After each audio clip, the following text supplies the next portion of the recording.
A Igreja Católica é uma das maiores instituições religiosas e sociais do planeta.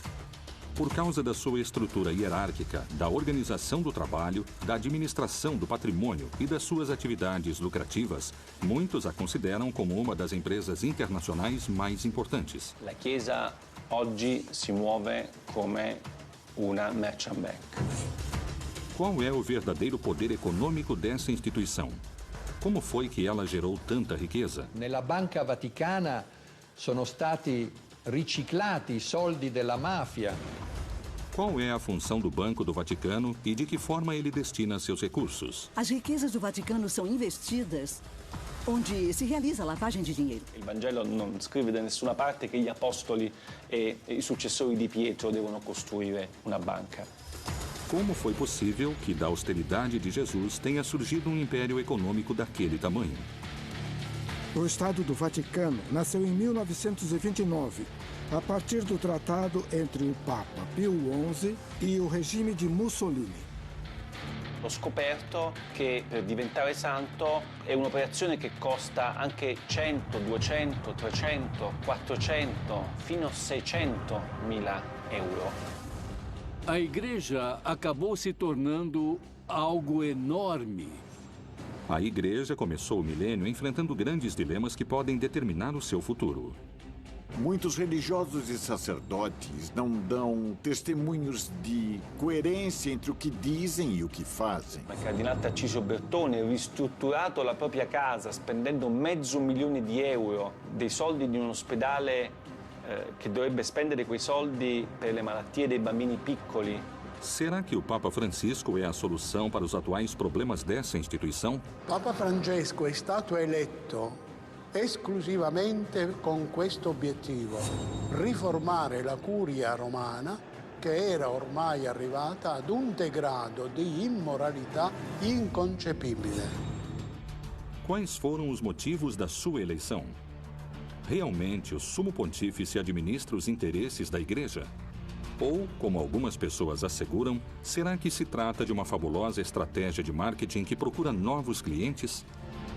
Será que a Igreja Católica é a maior empresa do planeta? Ou será que ela é só uma enorme religião que move a fé de milhões de seguidores?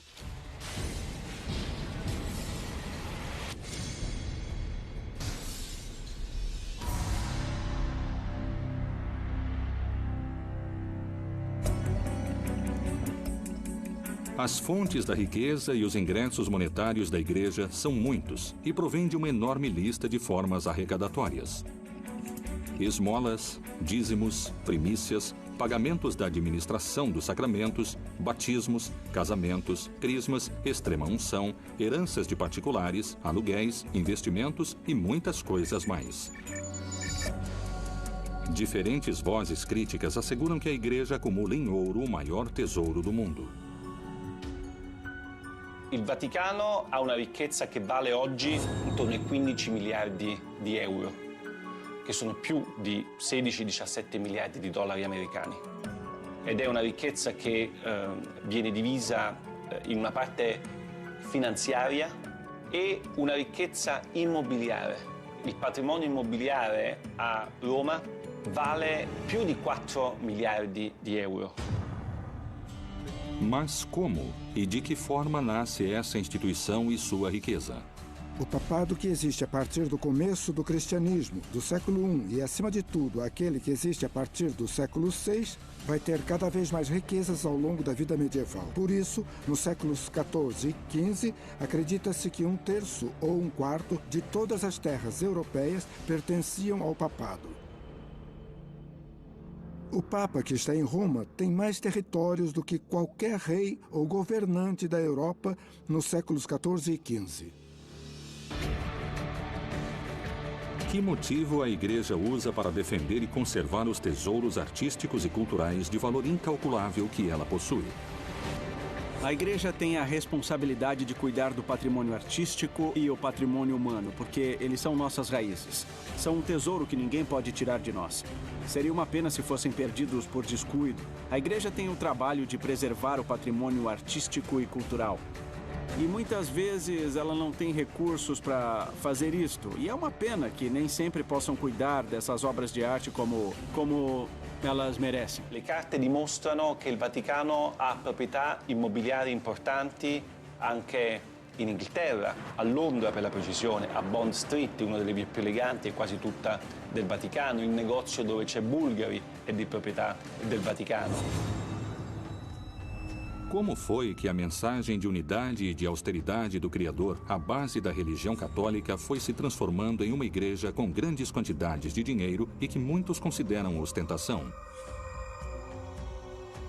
Uma das perguntas é até que ponto as igrejas católicas usaram o conceito de humildade determinado por Jesus. Um homem chamado Nietzsche, no seu livro intitulado O Anticristo, fala o seguinte: em toda a história da humanidade só houve um cristão, Cristo. Isso quer dizer que, se você está falando em humildade, essa mensagem não tinha sido levada em consideração. La Chiesa, per essere più umile, deve essere più povera. Anzi, deve essere povera. Deve avere uno spirito povero. Della prima beatitudine, beati i poveri in spirito. Perché deve riconoscere e vivere che tutto quello che la Chiesa possiede è un patrimonium pauperum e deve essere messo a servizio dei poveri. Desde a Roma Antiga, começou a formação de uma instituição que não deixaria de somar poder religioso, político e principalmente econômico. Qual foi o plano financeiro e monetário que a Igreja desenhou para incrementar suas riquezas? Principalmente no século XV e no começo do século XVI, a Igreja permitia o perdão dos pecados se o sujeito fizesse uma doação importante para a Igreja. O sujeito que doava suas terras para a Igreja, do meu ponto de vista, fazia isso apenas por um motivo. Esse sujeito acreditava cegamente que isso lhe daria acesso ao paraíso, menos tempo no purgatório e o perdão dos seus pecados. Le vecchie signore che lasciavano in eredità tutto alla Chiesa, come diceva una mia cugina, tutto ai preti. Se fai del bene alla Chiesa nell'aldilà, ti ritrovi premiato nell'aldilà. E questo è stato una delle fonti della crescita del patrimonio degli ecclesiastici. A Igreja vai investir seu dinheiro em todo tipo de empresas e por isso constantemente vai chegar dinheiro nos bolsos de Roma. E por isso se considera que no século XX e também no XXI, o papado tem muito dinheiro. E aquilo deu origem a todo tipo de teorias, mais conspiratórias ou menos conspiratórias.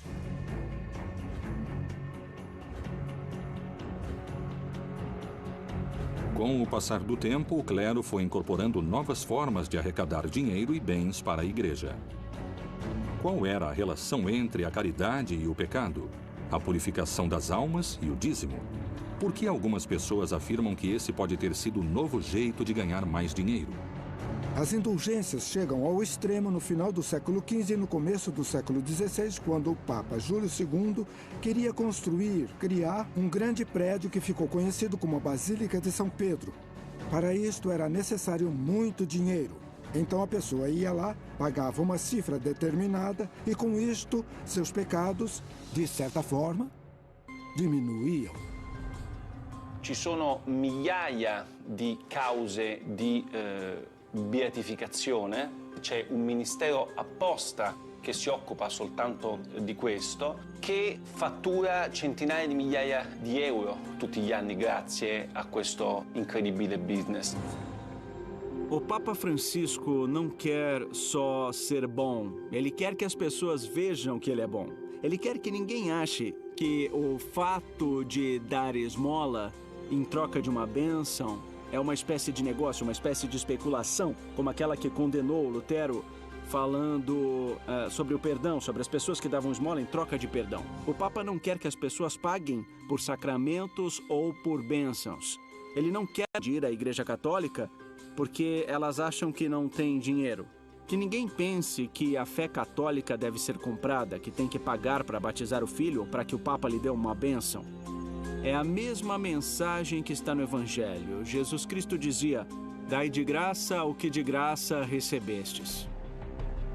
a forma da Igreja Católica arrecadar dinheiro não se encontra só nos sacramentos.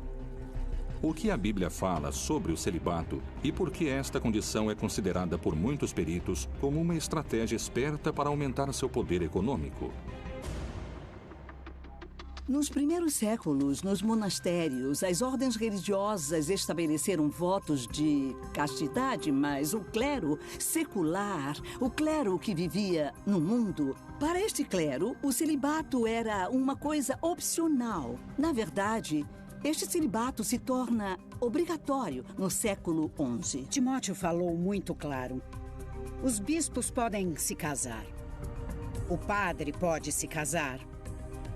Não só isso, seria uma violação do mandato divino, porque no Gênesis fala: não é bom que o homem esteja só. A Igreja, se apoiando no celibato do clero, garante também que as propriedades que um sacerdote ou um padre possa adquirir não vão se tornar uma propriedade individual, e sim uma corporação. Isso significa que vão ser da Igreja e, dessa forma, a Igreja aumenta seu patrimônio. Surgiriam problemas econômicos quando eles perceberam, e isso é realmente um absurdo, que os filhos de todos os sacerdotes poderiam herdar os inúmeros bens da Igreja. Como se chegou à etapa moderna dos estados pontifícios? Vaticano é o nome de uma das 7 colinas tradicionais de Roma. O Estado do Vaticano nasceu em 1929 a partir do tratado entre o Papa Pio XI e o regime de Mussolini. Dia 11 de fevereiro de 1929, se assinou o Tratado de Latrão. Eram uma série de acordos entre a Santa Sé e o governo de Mussolini. O Benito Mussolini faz uma coisa muito esperta, que é o Tratado de Latrão. Isso se trata simplesmente de resolver uma velha briga que existia na Itália desde o começo da unificação italiana de 1870, a partir de quando o Estado Vaticano fica dentro do Estado italiano. Concretamente, quais foram os benefícios que a Igreja teve com esses acordos assinados com Mussolini? Deixaram que a Igreja criasse um Estado autônomo, um país separado do Estado italiano, que se tornou o Estado do Vaticano. Houve um ressarcimento econômico muito importante durante o ano de 1870 até o ano de 1929, por estar submetido ao governo italiano. E, em troca disso, a Igreja deu a Mussolini o apoio político. A Igreja não podia opinar na política. E o Mussolini poderia escolher quem seria o bispo de cada uma das regiões da Itália e, claro, de Roma também. A partir desses acordos começa a etapa moderna dos estados pontifícios. Diversas práticas e situações teriam ajudado a aumentar a fortuna ano após ano, século após século. Não se trata só dos bens materiais, como ouro, propriedades e investimentos no mundo todo, mas também ele está se tornando um enorme valor cultural. De alguma forma, os bolsos do Vaticano ficaram se enchendo até que o próprio Vaticano se tornou a instituição multimilionária que é atualmente. È impossibile valutare il patrimonio di tutta la Chiesa cattolica. È praticamente impossibile. Sicuramente parliamo di miliardi e miliardi di dollari. È impossibile saperlo perché nemmeno il Vaticano lo sa. O dinheiro arrecadado pela Igreja ao redor do mundo se concentra no mesmo lugar. Por que o Papa Pio XII criou um instituto para as obras da religião, mundialmente conhecido como o Banco do Vaticano? Quanto dinheiro e quanto ouro administra e a que negócio se dedica?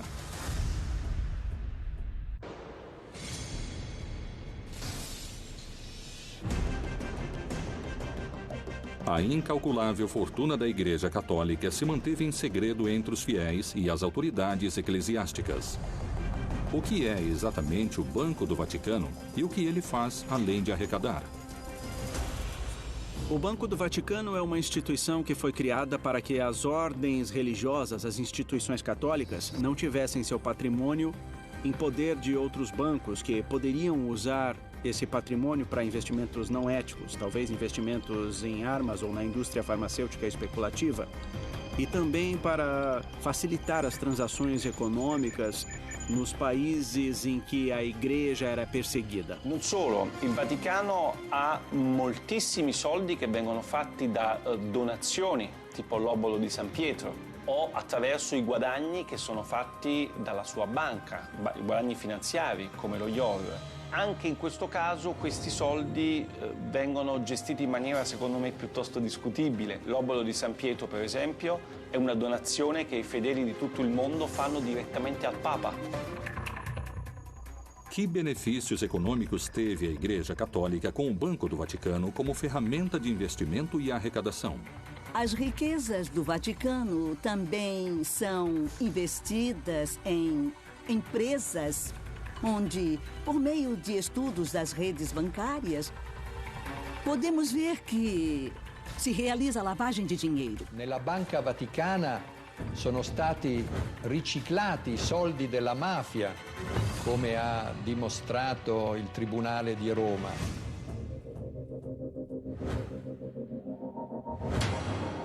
Questi soldi sono in parte stati investiti su azioni come la Pepsi Cola, come la Dow Chemical, come la Exxon. È ovvio che tutto questo senza nessuna trasparenza e senza che i cittadini italiani sapessero nulla. Attraverso i canali della Banca Vaticana sono passati soldi per tangenti di corruzione ai partiti politici italiani di governo negli anni 80-90. Questi soldi, anche i guadagni, non vengono quasi mai dati ai poveri, ma servono, e questo non lo dico io, ma lo dice un lavoro della Commissione europea, servono per le necessità dei dicasteri romani e dei cardinali. Faz muito tempo, muitas pessoas, entre especialistas e grandes teólogos, se fazem a mesma pergunta. Como é possível que a Igreja acumule tantas riquezas, sendo que há tantos pobres no mundo? Como historiador da Idade Média, eu visito muitas igrejas. E algo que temos que enxergar é a riqueza da Igreja ao longo dos séculos, diante da pobreza imensurável de muitos. E essas pessoas pobres, e não é à toa, já se rebelaram várias vezes contra a Igreja. Quero acreditar que o Papa Francisco realmente vai mudar algo. La Conferenza Episcopale Italiana, che è la più importante del mondo, riceve direttamente dagli italiani quasi 1 miliardo di euro l'anno, che secondo le pubblicità che i vescovi fanno in televisione servirebbero ai poveri, agli ultimi, ai paesi del terzo mondo. L'80% di questi soldi non va ai poveri. Seria possível terminar definitivamente com a pobreza se o Vaticano se desprendesse de toda essa riqueza que possui ao redor do mundo?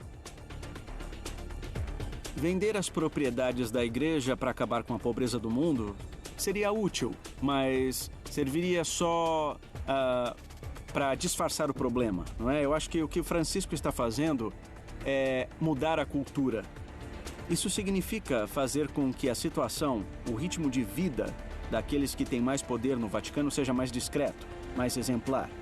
Só o que o Papa Francisco pediu foi que as estruturas da Igreja fossem utilizadas para ajudar as pessoas. Come vorrei una chiesa povera e per i poveri.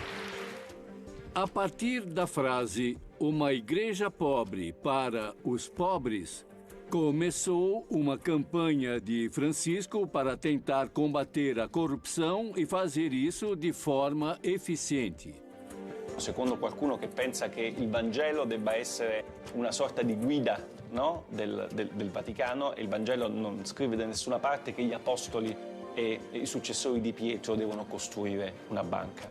Temos que lembrar que a Igreja é uma instituição que acabou se tornando algo enorme e é muito difícil conseguir controlar tantos grupos de influência dentro daquilo que é o Vaticano.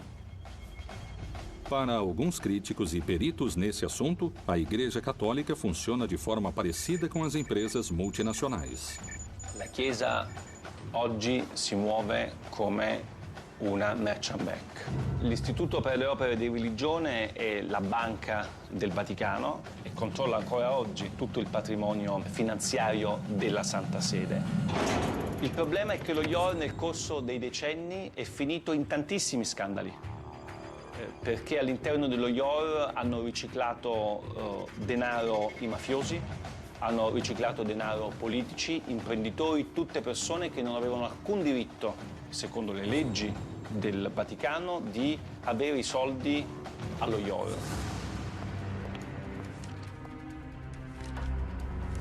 Que documentos vieram à tona que colocaram em xeque a Igreja? O escândalo do Vatilix II poderá ser o começo das reformas que o Papa Francisco quer na sua Igreja. O nível de diversificação da renda e dos gastos do Vaticano, o que podemos ver por meio dos acontecimentos e dos Vatilix 1 e 2, é muito obscuro. Era necessário que se fizesse uma reforma profunda.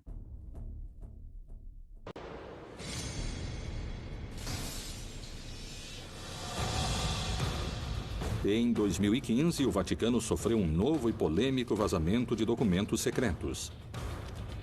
Esse acontecimento ficou conhecido como Vatilix II, em alusão a um escândalo parecido que aconteceu em 2012, quando uma parte da correspondência do Papa Bento XVI foi exposta. Os novos vazamentos, diferentemente dos primeiros, revelam todo tipo de irregolaridades nas finanças do Vaticano. Il Vatilix 2 è stato lo scandalo del 2015, state parlando con uno dei protagonisti dello scandalo perché io ho pubblicato nel mio libro una serie di documenti che di carattere finanziario e economico che per la prima volta hanno raccontato la reale ricchezza del Vaticano e come questi soldi in Vaticano vengono gestiti, i soldi delle donazioni, i soldi che sono presenti all'APSA, gli immobili che il Vaticano controlla. Os dados do vazamento Vatilix II são muito interessantes porque são a prova da situação em que o Papa Francisco se encontrava antes da reforma. Na verdade, são um tesouro. O escândalo financeiro Vatilix II revela documentos que foram publicados em 2 livros.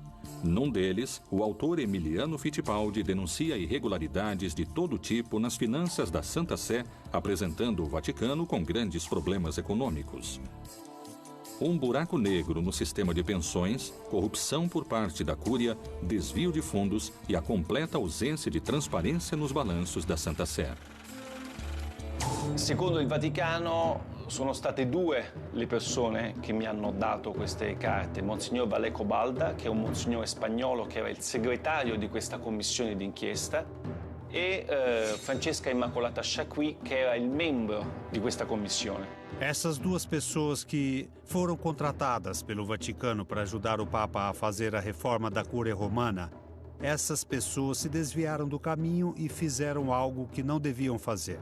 Todos os documentos secretos, os dossiês que o Papa devia ler para pensar nas medidas que deveria tomar, se tornaram públicos. Queste 2 persone sono state arrestate 5 giorni prima della pubblicazione del mio libro e del libro Via Crucis di Nuzzi. Sono state arrestate perché sono state accusate di aver divulgato informazioni riservate e aver messo a rischio l'interesse della patria.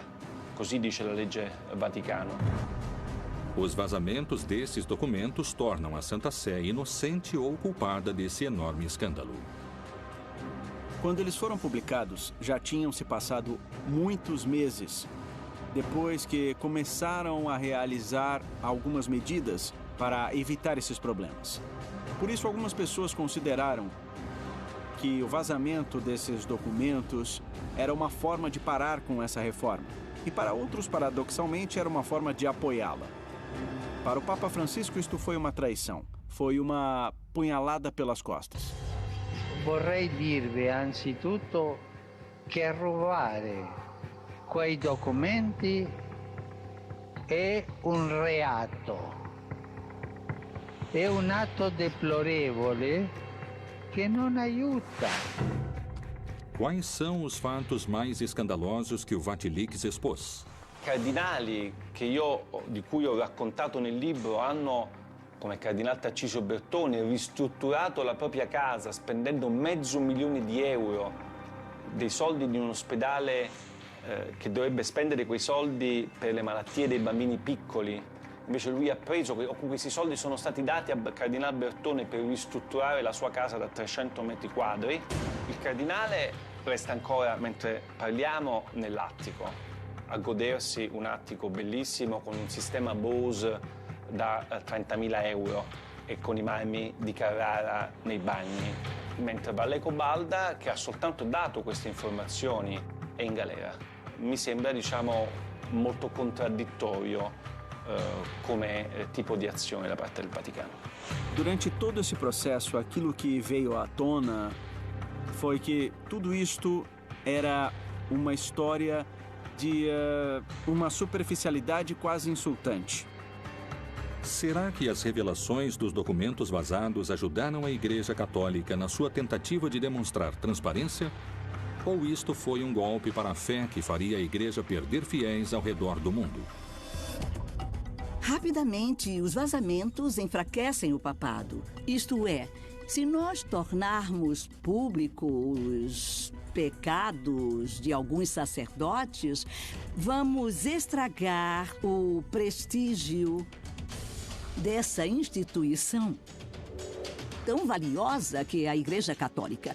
E vamos enfraquecer a fé, que é muito importante e valiosa para nossos crentes. É mais conveniente para a Igreja Católica salvar o prestígio dela, e é mais vantajoso esconder essas coisas do que revelar tudo. Io non credo che il Vatilix sia stato un male necessario per una riforma del Vaticano, semplicemente perché io penso che il Vatilix non sia stato un male. Perché io penso che qualsiasi istituzione, soprattutto un'istituzione morale e religiosa come la Chiesa Cattolica, abbia solo che da beneficiare di una assoluta trasparenza. Non ci devono essere segreti. Esse tipo de vazamento sair à tona, por um lado, é inevitável nesse mundo das comunicações, onde nada pode se manter em segredo. Uma hora iam sair à tona. A curto prazo, isso pode desestabilizar a instituição, mas a longo prazo pode beneficiá-la. Qual foi a reação e quais foram as medidas que o Papa Francisco tomou quando os alicerces da sua instituição foram sacudidos pelo vazamento desses documentos secretos? A reforma que o Papa Francisco realizou para ter transparência nas contas do Vaticano, para fazer com que nenhum delinquente pudesse se aproveitar das instituições do Vaticano, para mim é irreversível. Voglio assicurarvi che questo triste fatto non mi distoglie certamente dal lavoro di riforma che stiamo portando avanti con i miei collaboratori e con il sostegno di tutti voi. Então, chegou o Papa Francisco e disse uma coisa importante, que a reestruturação da Santa Sé não deveria ser um trabalho da Cúria, e sim de órgãos externos que são os responsáveis por propor as mudanças que poderiam ser feitas. Eu acho que não tem jeito de deter essa reforma. Atualmente, o Vatilix II é uma das preocupações mais importantes da Cúria Católica. É um escândalo que ainda pode ter mais informação esperando para vir à tona. L'impatto di Vatilix sulla stampa mondiale ovviamente è stato devastante. Mai prima erano usciti documenti riservati così importanti, soprattutto che riguardavano aspetti contemporanei della Chiesa. Io penso che la Chiesa debba smettere di lavare i panni sporchi dietro le mura leonine. Será que esses casos de corrupção podem afastar os fiéis da religião?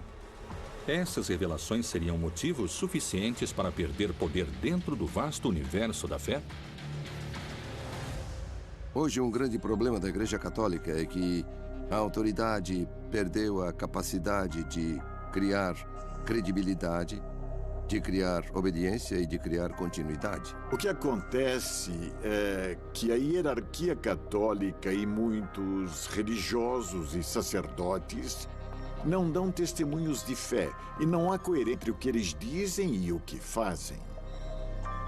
Se a igreja quiser recuperar a credibilidade e a legitimidade, ela tem que enxergar os problemas e começar a solucionar, senão... Porque enquanto os problemas ficarem escondidos, eles vão se tornar uma panela de pressão. Os mesmos peritos que percebem a quantidade de fiéis perdidos por causa desses escândalos acusam a igreja de utilizar estratégias de marketing para recuperá-los. Até que ponto essas declarações são verdadeiras? Quais seriam as ações usadas para conseguir esses objetivos?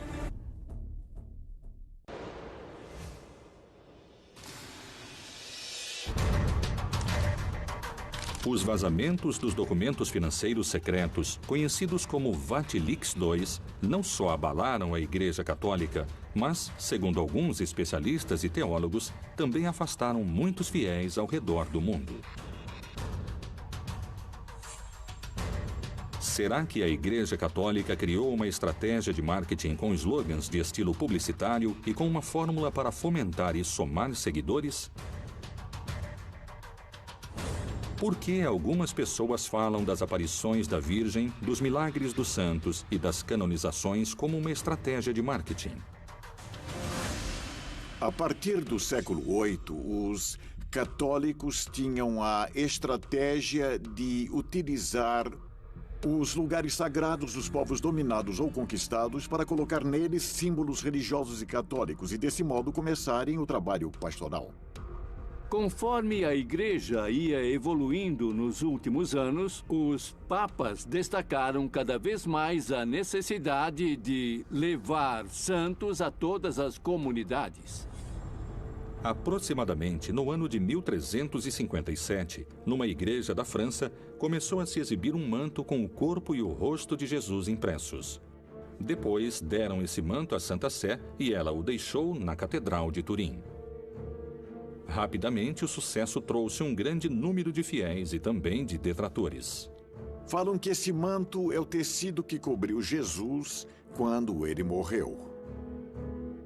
O problema é que na Idade Média existiu o tráfico de relíquias, por exemplo. Isto é uma farpa da cruz de Jesus Cristo, tanto faz. Então, isto me parece muito pouco verdadeiro. Mas não é só essa relíquia que é considerada por algumas pessoas como uma hábil estratégia de marketing para atrair novos fiéis. Quando os conquistadores chegaram na América Latina, quando, entre aspas, descobriram a América, todos aqueles conquistadores fundaram muitas cidades com nomes ou advocações da Virgem. Essa era a melhor forma de se aproximar dos nativos, dos indígenas. E os próprios indígenas descobriram que a melhor forma para se encontrar e também dialogar com os invasores era através da Virgem.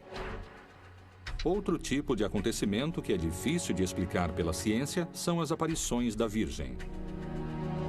Na América Latina, talvez o caso mais famoso seja o da Virgem de Guadalupe. A primeira grande aparição da Virgem aconteceu no século XVII, logo depois que os conquistadores chegaram na América, no México. Um índio chamado Juan Diego viu a Virgem. Foi onde os franciscanos estavam lá e lá estava a máxima aparição da Virgem, que era a Virgem de Guadalupe, padroeira da América Latina. E com ela vai se afirmar a ideia de mediação. Os franciscanos se opõem ao culto guadalupense porque acreditam que ele tem muitos elementos sincréticos. E outros discordam disso porque acreditam que é bom ter um culto que é compartilhado por uma parte dos católicos mexicanos e que é melhor fortalecer e dominá-lo. E essa é mais ou menos a política que está se desenvolvendo. Será que essas aparições são verdadeiros milagres? Podemos pensar nelas como estratégias da igreja para fortalecer a fé ou para que os fiéis continuem acreditando. Investigamos como apareceu a Virgem e para quem. Se aparecer uma mulher, vão colocar um homem ao lado dela. Acima de tudo, um sacerdote. O tempo passou e muitas pessoas visitam o lugar onde a Virgem apareceu. E para isso tem que se inventar algo. Tem que falar que lá se curam os meninos e as meninas. Que lá as mulheres conseguem engravidar. Existe um nível de irracionalidade nessa crença. E eu acho que isso acontece porque ela não é consistente, não é racional, sabe? Não atrairia gente. Uma parte de você acredita porque você tem fé, mas você não precisa demonstrar a sua fé. Por que tem aqueles que consideram as canonizações também como um instrumento de atração de novos fiéis? É assim, as canonizações consistem nisso. A igreja propõe um modelo do bom cristão. A igreja diz, olhem, esse homem se comportou como um herói da fé e é um homem ou uma mulher que vale a pena imitar. No começo, cada uma das comunidades cristãs canonizava seus mártires. E depois a igreja começou a controlar esse processo. E agora tem uma série de provas e etc. E a partir do Concílio Vaticano II criaram-se outros requisitos. Entre eles, provar a existência do santo, a existência física da pessoa. Poucas pessoas sabem que este procedimento tem um custo econômico elevado e que isto significa um incremento elevado nos bolsos da igreja. La storia della fabbrica dei santi è una delle più incredibili che ho scoperto con la mia inchiesta, perché io pensavo che per diventare santo fosse un'operazione che la Chiesa faceva in maniera gratuita. E invece ho scoperto che per diventare santo è un'operazione che costa anche 100, 200, 300, 400, fino a 600.000 euro. Per me è uno scandalo incredibile quello che ho scoperto.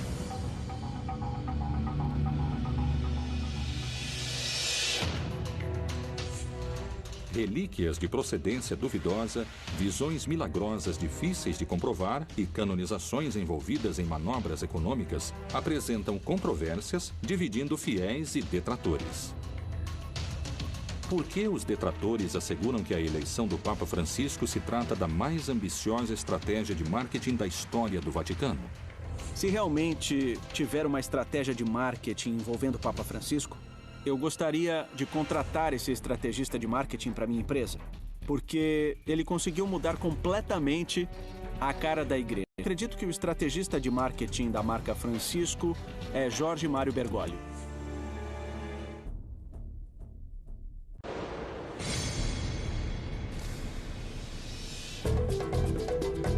O mundo comenta sobre o estilo Bergoglio. Roma e o Vaticano vendem souvenirs nas ruas e os meios de comunicação no mundo todo falam da papamania. Será que a igreja está gestando uma mudança? Francisco renova a comunicação utilizando as redes sociais e, desse jeito, moderniza a forma de falar com milhares de fiéis ao redor do mundo. O Papa Francisco é um papa que posta tweets que são muito mais eficazes, que chegam a muitas pessoas e que ajudam muita gente. Nós vivemos num mundo que tem uma parte que é o mundo digital e os fiéis, por serem seres humanos e, portanto, quando o mundo vai numa direção, os fiéis seguem essa direção atual. E a igreja, nesse aspecto, mudou bastante. A igreja acabou se inovando muito e, com certeza, vai continuar se inovando. Ele é coerente nos diferentes dispositivos. A mensagem que ele transmite no Twitter é a mesma que transmite no Facebook e a mesma que transmite no Instagram. A mesma. É uma mensagem de carinho, uma mensagem que faz agir, que faz com que as pessoas se olhem nos olhos. Ele é um Papa 3.0. Entre março e dezembro de 2013, mais de 2 milhões de pessoas foram às audiências das quartas-feiras na Praça de São Pedro. 4 vezes mais daquelas que Bento XVI reuniu em 2012. Quais foram os motivos pelos quais a Igreja resolveu, pela primeira vez na sua longa história, escolher um Papa com o perfil de Francisco para dirigir o destino de bilhões de fiéis ao redor do mundo? Papa Francesco è stato eletto esclusivamente con questo obiettivo: riformare la curia romana, che era ormai arrivata ad un degrado di immoralità inconcepibile. Acredito que o caminho de Francisco tenha muitos obstáculos. A escolha dele foi muita sorte. Num momento em que a Igreja Católica está envolta em rixas, numa enorme competição interna.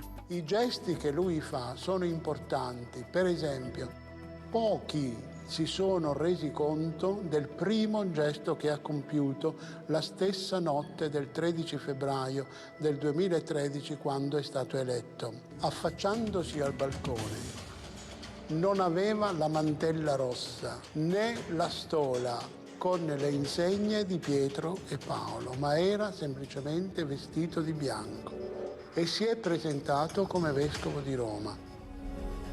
Muitas pessoas afirmam que as reformas que o Papa Francisco fomenta na Igreja contemporânea estariam mexendo nos alicerces da religião. Respingano inoltre modelli economici disumani che creano nuove forme di povertà ed emarginano i lavoratori e la cultura della morte che svaluta l'immagine di Dio, il Dio della vita, e viola la dignità di ogni uomo, donna e bambino. O Papa Francisco destaca constantemente a necessidade de combater a corrupção. Ele diz que é algo que vai te levar para o inferno. Então, para que ele possa combater de maneira eficiente esse fenômeno que ele é terminantemente contra, resolveu criar mecanismos para que exista um funcionamento mais eficiente e também tentou procurar em quais aspectos podia existir corrupção, porque a corrupção é uma coisa que ele é completamente contra. As declarações e as ações de Francisco dão volta ao mundo na televisão, nos jornais e na internet. Qual é o discurso que chama tanto a atenção? È necessario affrontare insieme la questione migratoria. Non si può tollerare che il Mar Mediterraneo diventi un grande cimitero. O Papa Francisco, desde que foi eleito Papa, conseguiu se consolidar como uma espécie de consciência da humanidade. Para mim, que sou católico, a revolução que o Papa Francisco está começando me fez mudar o jeito de enxergar as pessoas. La Chiesa povera e per i poveri di cui parla Francesco sia ancora molto lontana dal diventare realtà. La Chiesa è ancora molto ricca, i cardinali sono ancora molto ricchi, lui è l'unico che vive in 20 metri quadri, tutti gli altri continuano a vivere in 300, 400, 500 metri quadri. C'è gente che dice che Francesco è solo un predicatore che fa solamente dell'apostolato, ma Francesco è un papa che governa. A Igreja Católica é uma instituição de dimensões incalculáveis. Se passaram mais de 2000 anos de história desde que foi criada como uma instituição eclesiástica e é colocada por vários peritos à altura das maiores empresas do planeta. Se os santos, as virgens e as canonizações fazem parte do divino, ou se elas são hábeis estratégias de marketing para atrair fiéis, isso continuará sendo um mistério a ser revelado. Para algumas pessoas, é uma empresa com estratégias de marketing que se dedica a abrir contas monetárias sem descanso. Para outras pessoas, significa a salvação da sua alma e a porta ao paraíso, onde vão poder descansar em paz.